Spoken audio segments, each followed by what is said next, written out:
Hello and welcome everyone. आज हम बात करने वाले हैं फंडामेंटल ऑफ नर्सिंग का बहुत ही इंपॉर्टेंट टॉपिक जिसका नाम है नर्सिंग प्रोसेस। सबसे पहले हम देखेंगे कि नर्सिंग प्रोसेस इस टॉपिक पे कौन से क्वेश्चन पूछे जाते हैं। तो हमारा जो फंडामेंटल ऑफ नर्सिंग का पेपर रहता है उसमें हमें क्वेश्चन पूछा जाता है कि define nursing process and explain steps of nursing process.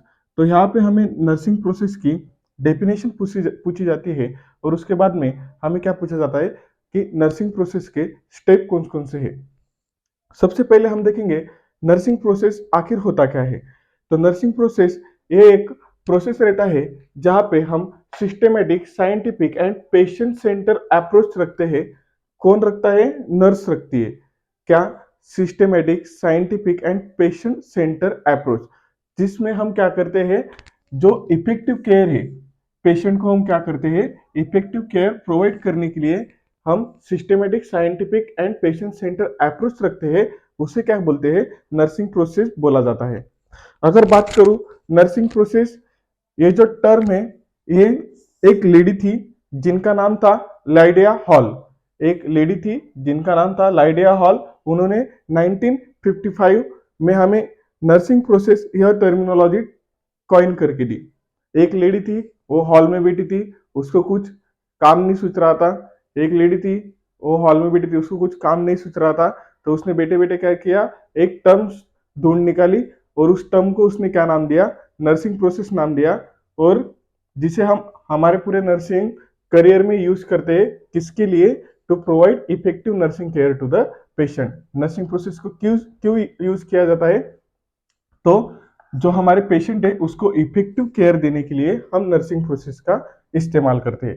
अगर बात करूं नर्सिंग प्रोसेस की, तो इसमें टोटल 5 स्टेप रहते हैं। कितने स्टेप रहते हैं? 5 स्टेप नर्सिंग प्रोसेस में रहते हैं। पहला स्टेप जो रहता है वो रहता है हमारा असेसमेंट। दूसरा स्टेप जो रहता है वो रहता है हमारा नर्सिंग डायग्नोसिस। तीसरा स्टेप जो रहता है वो रहता है हमारा प्लानिंग। चौथा स्टेप जो रहता है वो रहता है हमारा इम्प्लीमेंटेशन। और फिफ्थ लास्ट जो रहता है वो रहता है हमारा इवेल्युएशन। अगर हम पहले स्टेप से शुरुआत करें, वो जो कि है हमारा असेसमेंट, तो असेसमेंट में हम क्या करते हैं? तो असेसमेंट में हम डेटा कलेक्ट करते हैं। असेसमेंट में हम क्या करते हैं? डेटा कलेक्ट करते हैं। और जो हमारा डेटा रहता है वो 2 टाइप्स का रहता है। डेटा कितने प्रकार का रहता है? 2 टाइप्स का। पहला जो रहता है वो है हमारा सब्जेक्टिव डेटा और दूसरा जो है वो है हमारा ऑब्जेक्टिव डेटा। अगर हम बात करें सब्जेक्टिव डेटा की, तो सब्जेक्टिव डेटा ये हमें पेशेंट की तरफ से मिलता है। जब हमारे पास पेशेंट आता है तो हम उसे पूछते हैं कि बोलिए आपको क्या तकलीफ हो रही है। तो पेशेंट बताता है कि मुझे पेट में दर्द हो रहा है, मुझे चेस्ट में दर्द हो रहा है। तो जो पेशेंट आपको बता रहा है वो जो डेटा रहता है उसे हम सब्जेक्टिव डेटा बोलते हैं। और दूसरा रहता है हमारा वो है ऑब्जेक्टिव डेटा। अनदर वन क्या है? हमारा ऑब्जेक्टिव डेटा। जो नर्स ऑब्जर्व करती है, जो नर्स ऑब्जर्व करती है उस डेटा को क्या बोलते हैं? ऑब्जेक्टिव डेटा कहा जाता है। ऑब्जेक्टिव डेटा की अगर बात करूं, तो पेशेंट ने हमको बताया कि मुझे चेस्ट पेन हो रहा है, मुझे चेस्ट पेन हो रहा है, मुझे पेट में दर्द हो रहा है। तो हम क्या करेंगे? पेन को मेजर करेंगे। पेन मेजर करने के लिए हम स्केल यूज करते हैं, पेन स्केल। तो किस बेसिस पे हम कंफर्म करेंगे कि पेशेंट को पेन हो रहा है? तो पेशेंट का हम फेशियल एक्सप्रेशन देखेंगे। अगर उसको सच में दर्द हो रहा है तो उसका जो फेशियल एक्सप्रेशन है वो पेनफुल रहेगा कि दर्द हो रहा है, दर्द हो रहा है। दूसरा अगर बोलूं इसमें एग्जाम्पल, तो फीवर, पेशेंट ने कहा कि मुझे 7 दिन से लगातार बुखार आ रहा है। तो बुखार हम कैसे ऑब्जेक्टिव डेटा में देखेंगे? तो बुखार देखने के लिए हम क्या करेंगे? उसका बॉडी का टेम्परेचर लेंगे। बॉडी का टेम्परेचर लेने के बाद में हमें क्या मालूम पड़ेगा कि पेशेंट को बुखार है या नहीं। तो जो हमने मेजर किया ऑब्जेक्टिव डेटा, जो नर्स देखती है उस टाइप के डेटा को क्या बोला जाता है? ऑब्जेक्टिव डेटा बोला जाता है। ऑब्जेक्टिव डेटा जो रहता है वो मेजरेबल रहता है। ऑब्जेक्टिव डेटा कैसा रहता है? मेजरेबल, हम उसको मेजर कर सकते हैं। एग्जाम्पल के लिए बोला जाए तो पेशेंट ने बोला मुझे क्या है? बुखार है। पेशेंट ने बोला मुझे क्या है? बुखार है। तो हम बुखार को कैसे देखेंगे? हम उसका बॉडी का टेम्परेचर लेंगे। बॉडी का टेम्परेचर लेंगे। बॉडी का टेम्परेचर लेने के बाद में हमें क्या मालूम पड़ेगा कि पेशेंट को क्या है? बुखार है। तो हमने क्या किया, मेजर किया, हमने क्या किया, बॉडी का टेम्परेचर मेजर किया। मतलब जो ऑब्जेक्टिव डेटा रहता है हमारा वो रहता है मेजरेबल, सब्जेक्टिव डेटा जो रहता है हमारा वो जो पेशेंट हमें बोलता है वो रहता है सब्जेक्टिव डेटा। तो असेसमेंट में क्या करते हैं, हम डेटा कलेक्ट करते हैं। डेटा कितने प्रकार का होता है, डेटा दो प्रकार का होता है। पहला रहता है हमारा सब्जेक्टिव डेटा, दूसरा रहता है हमारा ऑब्जेक्टिव डेटा। उसके बाद में अगर हम नेक्स्ट स्टेप की बात करें, 2 नंबर की स्टेप की, तो 2 नंबर का जो हमारा स्टेप है वो है हमारा नर्सिंग डायग्नोसिस। अभी पेशेंट ने हमको बोला कि हमें ये तकलीफ हो रही है, उस तकलीफ को आपने ऑब्जर्व किया, देखा, मेजर किया। उसके बाद में आप डिसाइड करोगे कि इस पेशेंट को क्या तकलीफ हो रही है, इस पेशेंट को कौन सी बीमारी है। तो नर्सिंग डायग्नोसिस में क्या करते हैं हम, आइडेंटिफाई द पेशेंट एक्चुअल और potential health problem based on assessment. जो हमने असेसमेंट किया है उसके आधार पे हम क्या करते हैं, पेशेंट को क्या तकलीफ है, पेशेंट को क्या प्रॉब्लम है, क्या तकलीफ है, उसको हम फाइंड आउट करते हैं। उस प्रोसेस को क्या बोला जाता है, नर्सिंग प्रोसेस बोला जाता है।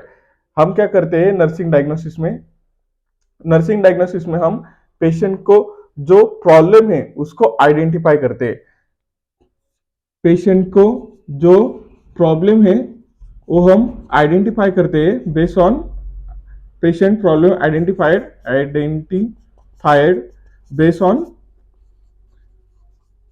असेसमेंट। तो उसे क्या बोला जाता है, नर्सिंग डायग्नोसिस बोला जाता है।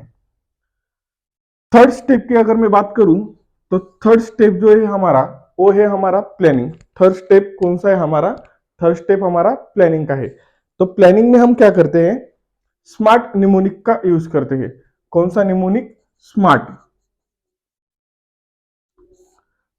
कभी भी आप प्लानिंग अगर करोगे तो हमेशा आपको स्मार्ट निमोनिक का यूज करना है। प्लान करना मतलब हमें अभी पेशेंट को केयर प्रोवाइड करनी है, पेशेंट को ट्रीटमेंट देनी है।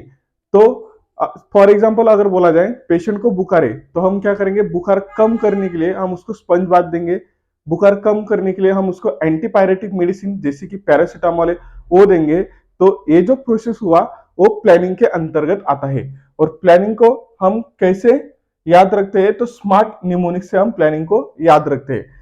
स्मार्ट से अगर बात करूं तो यस जो है हमारा वो रहता है स्पेसिफिक। स्पेसिफिक मतलब एग्जाम्पल के तहत समझा जाए तो पेशेंट को बुखार आया, बुखार आने के बाद में हम क्या करेंगे, उसको पैरासीटामोल की दवाई देंगे।